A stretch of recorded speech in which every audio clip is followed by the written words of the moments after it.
փոփոխությունը, իմ ընկերուհու փոփոխությունը վկայում է այն մասին, որ կյանքը առաջ է գնում ու մահը մոտենում է։ Այսինքն իր սպիտակ մազը, կնճիռը, մարմնի կրծքի փոփոխությունը, ֆիգուրայի փոփոխությունը ինձ վախացնում է։ Ես նույնականանում եմ իր հետ եւ հասկանում եմ, որ այդ նույնը ինձ է սպառնում, ու ես արդեն չեմ կարողանում տարիքը թաքցնել ու վախը թաքցնել։ Հենց հաճախ այս փուլում մարդը սկսում է սիրուհիներ փնտրել,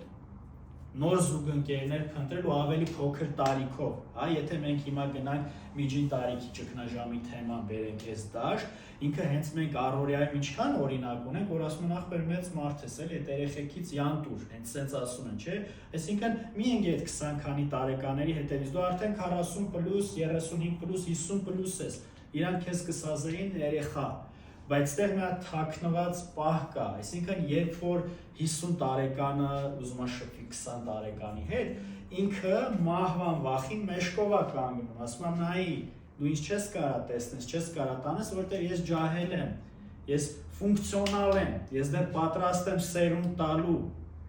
Այսինքն ես երաշխավորված եմ, որ դեռ հեռու եմ մահից, տարիքով չի ինքը չափում, կարողությունով, այսինքն ուզում է կոմպենսացնի իր մահվան վախը, դրա մեջ հաճախ սիրուհի պահելու գլուխ կոտրուկներից մեկը էսա, որ ասում են քո կինը աշխարհի ամենասիրուն աղջիկն է, 40 տարեկան է, բայց նայում ենք շատ թարմ է եւ այլ, դու ինչ ես իրանից ավելի տգեղ աղջկա հետ շփվում։ Ստեղ ամենահաճախ հանդիպող պատասխաններից մեկը ոչ թե զուգընկերոջ սիրուն կամ տգեղ լինելն է, ընտրտուքն է այստեղ։ Այսինքն, քանի դեռ ես կարողանում եմ զուգընկերներ փոխել, աղջիկ կպցնել, ես ֆունկցիոնալ եմ, ես կարողանում եմ թե խոսել, թե ինքնահաստատվել, թե ինձնով անել, բայց ես ջահելի հաճույքներ եմ վայելում, ավելի փոքր տարիքի, բայց եկեք նորից հետ վերադառնանք հարաբերությունը, ինքը ուղղակի սենց կետեր ունի